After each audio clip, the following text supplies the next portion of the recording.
Hai, selamat pagi. Assalamualaikum warahmatullahi wabarakatuh.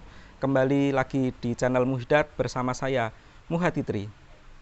Nah, biasanya saya akan membahas tentang tutorial. Tapi kali ini kita akan membahas sesuatu yang lain, sesuatu yang tidak kalah menariknya. Apa itu? Kita akan membahas tentang sertifikasi kompeten. Oke, video ini dibuat dalam rangka mengikuti kegiatan pelatihan calon master penguji tahap 2 yang nanti akan diselenggarakan pada tanggal 2 sampai tanggal 4 Desember 2020, diselenggarakan oleh Direktorat Kursus dan Pelatihan Direktorat Jenderal Pendidikan Vokasi. Nah, saya di sini mewakili Lembaga Sertifikasi Kompetensi Digital Teknologi dan Bisnis atau yang biasa disebut dengan LSK DTB. Mewakili dari Asosiasi Digital Marketing Indonesia, yaitu Digimain.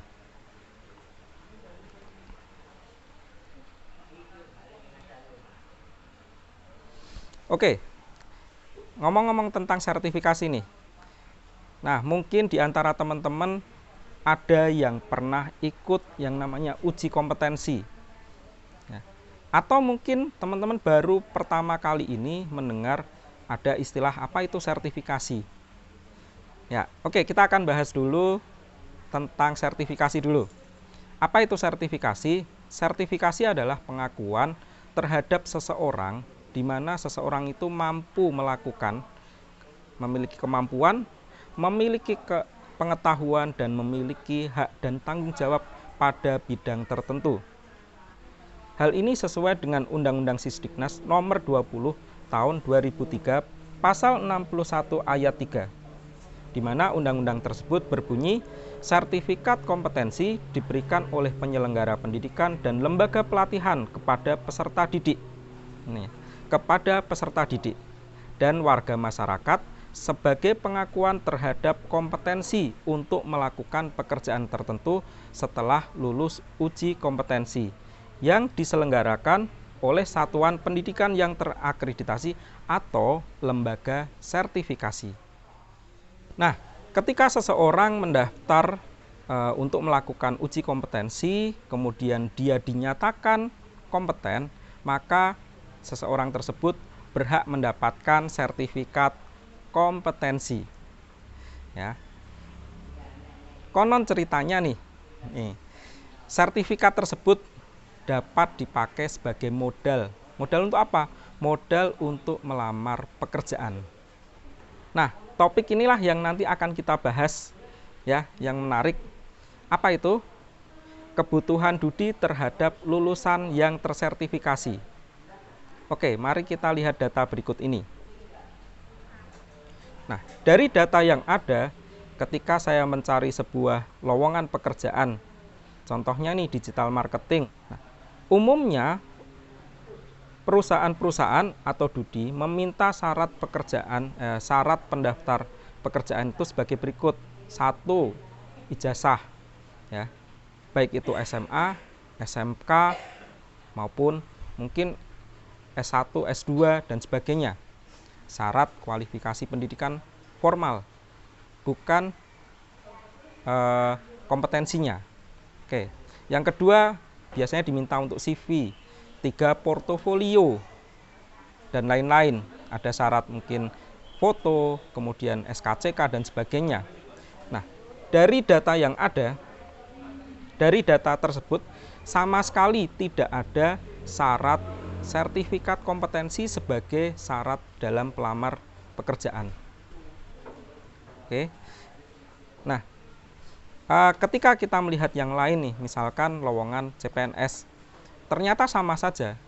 Ketika kita melihat persyaratan lowongan CPNS, tidak ada syarat sertifikat kompetensi yang digunakan untuk mendaftar CPNS. Padahal CPNS itu kan punya pemerintah, ya kan?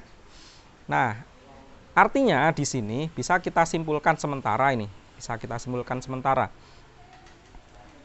ini kebutuhan Dudi atau perusahaan terhadap lulusan yang tersertifikat, ya, yang mempunyai sertifikat kompetensi saat ini belum ada. Kenapa? Ya tadi kita bisa melihat tidak ada syarat sertifikat kompetensi yang dipakai sebagai salah satu syarat melamar pekerjaan. Nah, kenapa bisa terjadi? Mari kita bahas satu persatu. Oke, yang pertama, Dudi atau perusahaan belum tahu fungsi sertifikat kompetensi. Sehingga apa? Sehingga persyaratan sertifikat kompetensi tidak dimasukkan ke dalam salah satu persyaratan ketika melamar pekerjaan. Nah, padahal kalau misalkan Dudi tahu bahwa orang yang memegang sertifikat kompetensi itu benar-benar kompeten dan siap kerja, saya yakin Dudi pasti akan mau menerima atau bahkan itu akan menjadi sebuah syarat wajib ketika orang mendaftar pekerjaan. Yang kedua, Dudi melihat sertifikat kompetensi ini dipakai untuk orang yang sudah bekerja. Undang-Undang Nomor 13 Tahun 2003 tentang Ketenagakerjaan mengamanatkan pembentukan Badan Nasional Sertifikasi Profesi yang independen untuk melaksanakan sertifikasi kompetensi kerja bagi tenaga kerja, baik yang berasal dari lulusan pelatihan dan atau tenaga kerja yang telah berpengalaman. Ya, tadi ada UU Sisdiknas nomor 20 tahun 2003 yang mengamanatkan bahwa sertifikat kompetensi diberikan kepada peserta didik yang telah lulus uji kompetensi. Sedangkan yang di sini Undang-Undang Ketenagakerjaan mengamanatkan kepada Badan Nasional Sertifikasi Profesi atau yang biasa disebut BNSP. Nah, di sini BNSP diminta untuk melakukan sertifikasi kepada tenaga kerja sesuai dengan undang-undangnya. Ada perbedaan. Nah, kemungkinan Dudi baru mengenal hal tersebut, Undang-Undang Tenaga Kerjaan. Oke, yang ketiga, semoga ini bukan alasan mengapa Dudi tidak mensyaratkan sertifikat kompetensi sebagai salah satu syarat di lamaran pekerjaan. Dan semoga ini anggapan ini salah, atau anggapan saya ini salah. Kenapa? Karena Dudi tidak percaya atau trusting Dudi terhadap lulusan yang punya sertifikat kompetensi itu tidak ada. Oke. Berikutnya, mari kita bahas solusinya. Apa sih yang bisa kita lakukan atau apa yang bisa kita berikan supaya ada trusting dari Dudi kepada lembaga sertifikasi kompetensi. Oke. Yang pertama adalah melalui aturan. Ketika aturan diterapkan, misalkan nih perusahaan harus memiliki karyawan yang tersertifikasi minimal berapa persen. Saya yakin Dudi atau karyawan itu akan mensyaratkan sertifikasi kompetensi sebagai salah satu syarat lowongan pekerjaan. Atau mungkin dari pemerintah nih, misalkan para pegawai negeri sipil atau PNS disyaratkan wajib mempunyai sertifikat kompetensi sebagai syarat untuk naik golongan. Nah, pasti banyak yang mengikuti uji kompetensi. Oke, tapi ada baiknya ya, ada kabar bagusnya adalah ketika ada lelang, pekerjaan lelang entah itu jasa maupun barang melalui LPSE, saya melihat ada beberapa salah satu persyaratannya harus memiliki tenaga ahli yang tersertifikasi. Nah, semoga kedepannya syarat-syarat seperti ini itu akan menjadi lebih banyak sehingga kebutuhan Dudi terhadap lulusan yang tersertifikasi pastinya akan bertambah. Yang kedua, bagaimana cara meningkatkan keterserapan lulusan yang tersertifikasi oleh Dudi, yaitu dengan memperbanyak MOU. Artinya, dari lembaga sertifikasi kompetensi memperbanyak kerjasama dengan Dudi atau perusahaan. Dengan adanya kerjasama ini sekaligus melakukan sosialisasi di mana kita bisa meyakinkan Dudi kalau memang orang yang tersertifikasi itu kompetensinya dijamin. Yang ketiga, beasiswa uji kompetensi. Selama ini ada beasiswa uji kompetensi yang digunakan oleh peserta didik atau mereka yang bisa mengikuti uji kompetensi ini melalui beasiswa adalah peserta didik pelatihan.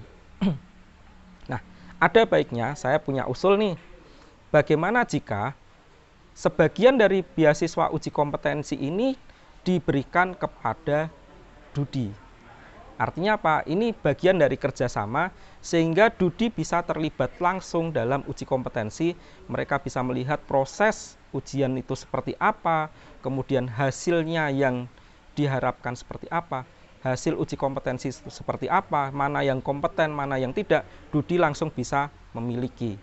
Nah, ini salah satu usul saya bagaimana beasiswa itu bisa dimanfaatkan oleh Dudi. Dudi atau perusahaan umumnya menilai calon karyawan itu dari portofolio. Maka uji kompetensi yang diselenggarakan oleh LSK harus bisa menghasilkan portofolio bagi calon karyawan atau bagi peserta uji kompetensi. Nah, di sini kita perlu melakukan terobosan dari LSK sendiri bagaimana membuat sebuah materi uji kompetensi yang nantinya hasil ujian itu bisa dijadikan portofolio bagi mereka peserta uji kompetensi. Oke, itu tadi pembahasan tentang sertifikasi, di mana kebutuhan Dudi terhadap lulusan yang tersertifikasi. Mungkin teman-teman punya pendapat lain, ya. Silahkan bisa diberikan komentar atau mungkin punya masukan untuk video ini. Silahkan bisa isi kuesioner. Terima kasih. Saya Muhadi undur diri. Sampai ketemu di video selanjutnya. Bye.